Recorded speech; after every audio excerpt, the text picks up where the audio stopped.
Hello and welcome dear students to my channel ma'am की पढ़ाई. I am your teacher Shubhi Malviya.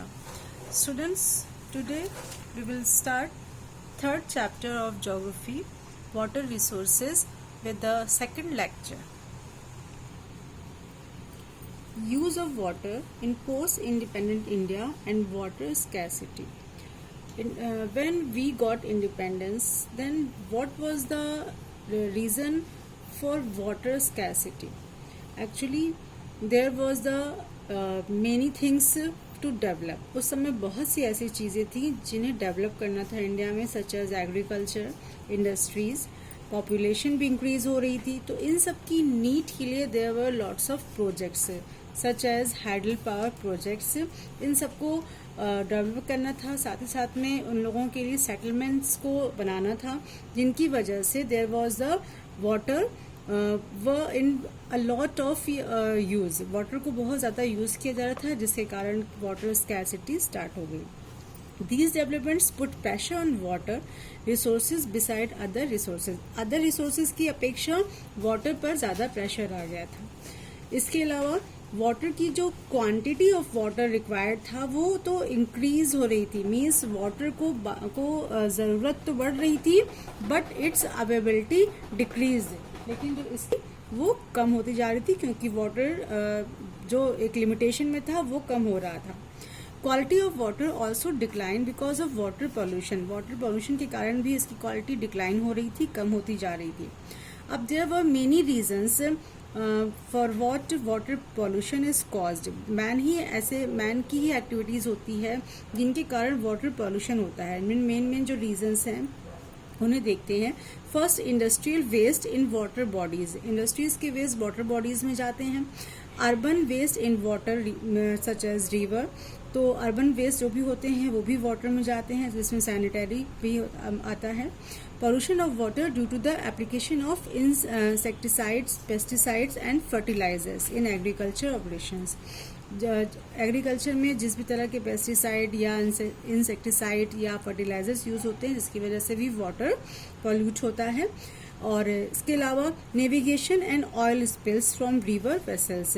Navigation means water को transport में use करना, इससे भी वाटर पॉल्यूट होता है. और साथ ही साथ में वहाँ पर वाटर में जो ऑयल स्पिल्स होते हैं, ऑयल जो थोड़े बहुत रिसाव होते हैं, इनके कारण भी. Washerman use Ghats for cleaning clothes, आपको पता ही, जिसकी वजह से बहुत ज़्यादा वाटर पॉल्यूट होता है. And religious immersion of idols and throwing dead bodies.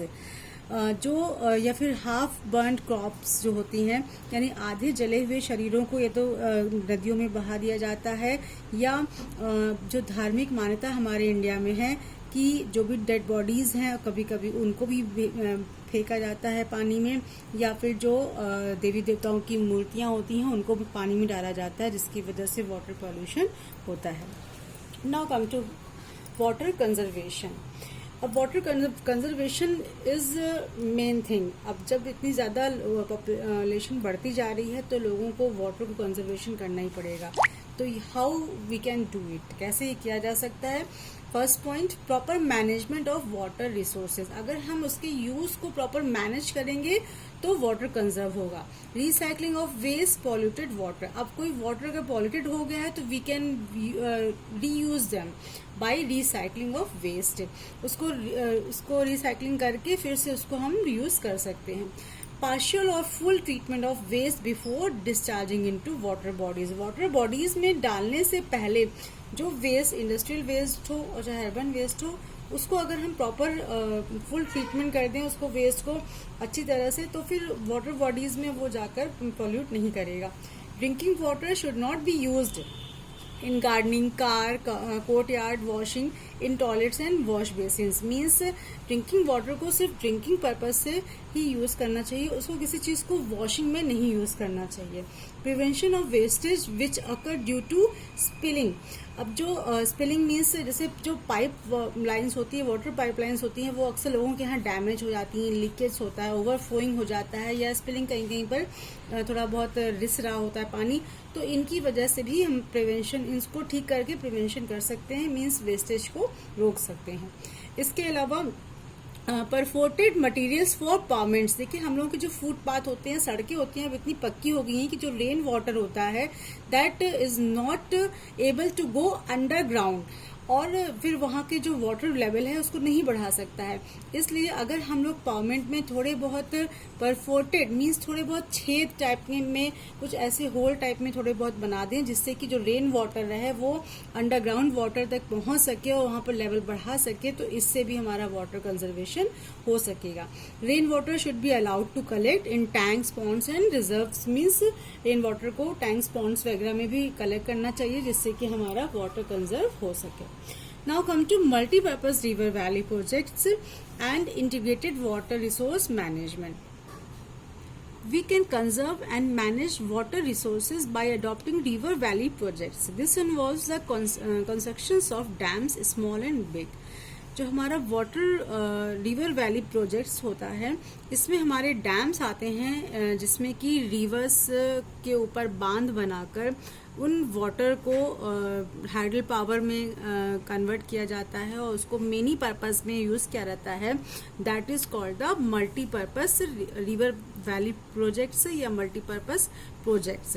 तो इसमें ही हमारे डैम्स आते हैं। A dam is a reservoir, lake और impoundment created by barrier built across the river. इससे इन डैम्स को रिवर के ऊपर बनाया जाता है और इनका काम होता है द बैरियर ऑब्स्ट्रक्ट, रोकते हैं, डायरेक्ट्स या भेजते हैं, और रिटार्ड्स या थोड़ा सा जैसे कि हम लोगों के बैरियर्स होते हैं इस टाइप में, थोड़ा रोक के वाटर की जो बहुत ज़्यादा फ्लो होता है उसको फिर भेजते हैं, जिससे कि जो वाटर होता है वो फ्लड को लाने में डायरेक्ट विलेज एरिया में वो बचाता है। Dams are classified on several basis. कई तरह से डैम्स को क्लासिफाई कर सकते हैं according to structure and materials use there, classified into timber dams and embankment dams और मैसनरी डैम्स। टिम्बर बैंड्स लकड़ी के होते हैं, एम्बैंकमेंट डैम्स तट के, जैसे किनारे किसी नदी या तालाब या फिर किसी समुद्र के किनारे जो तट होते हैं वहां पर किनारों पर बनाए जाते हैं, और मैसनरी डैम्स पक्के डैम होते हैं जो कि सीमेंट वगैरह से बनाए जाते हैं। इसके अलावा इनको हाइट के अकॉर्डिंग भी क्लासिफाई किया जा सकता है, जैसे कि हाई डैम्स होते हैं, मीडियम हाइट डैम्स होते हैं और लो डैम्स भी होते हैं। Dams are constructed to store water of rivers, melting snow and rains. और डैम्स का जो काम होता है वो वाटर को स्टोर करना, रिवर का या जो मेल्टिंग स्नो आ रही है उसको स्टोर करना है, रेन वाटर को स्टोर करना होता है। अब मल्टीपर्पज प्रोजेक्ट्स एम एट, इनका प्रोजेक्ट्स इसका एम क्या होता है, इसका क्या पर्पस होता है इस तरह के मल्टीपर्पज प्रोजेक्ट्स को बनाना का। तो first is producing hydel power, hydel power को प्रोड्यूस करना, creating reservoirs of water, water के लिए रिजर्व इकट्ठा करना, क्रिएट करना, providing water for irrigation and drinking purpose, समझ में आ रहा है आपको। Flood control and prevention of soil erosion, flood को कंट्रोल करना और सॉइल इरोजन को रोकना। फिश ब्रीडिंग इन रिजर्वर्स, इस तरह के कलेक्शन वाले पानी में फिश को पालना। Recreation, dam sites, reservoirs and fishing attract tourist, tourist को भी अट्रैक्ट करती हैं ये फिश, तो इस तरह के एरियाज में फिश को पालने पर टूरिस्ट भी आते हैं। और उसके अलावा inland navigation, inland navigation means एक देश के अंदर ही पानी के रास्ते एक जगह से दूसरी जगह पर जाना, that is called the inland navigation. तो ये there are some examples of multipurpose project. इसमें भाखड़ा नांगल प्रोजेक्ट है सतलुज रिवर पर, वो आपके पंजाब में है, ये आप देख सकते हैं। फिर हीराकुड ऑन महानदी रिवर, साथ ही साथ में नागार्जुन सागर ऑन कृष्णा रिवर। तो हीराकुड आपका ये इस जगह पर है महानदी रिवर पर, ये आपका उड़ीसा स्टेट में पड़ता है। और नागार्जुन सागर रिवर जो है वो आपका कृष्णा नदी पर है, ये आपका इस एरिया में पड़ता है। और इसके अलावा आपका दामोदर वैली प्रोजेक्ट है, ये भी आपका इरिगेशन, नेविगेशन और पावर प्रोडक्शन में यूज होता है, जो कि आपका वेस्ट बंगाल एरिया में पड़ता है। तो ये आपके मल्टीपर्पज प्रोजेक्ट्स के एग्जाम्पल्स हैं। तो students, now I am ending my video hair.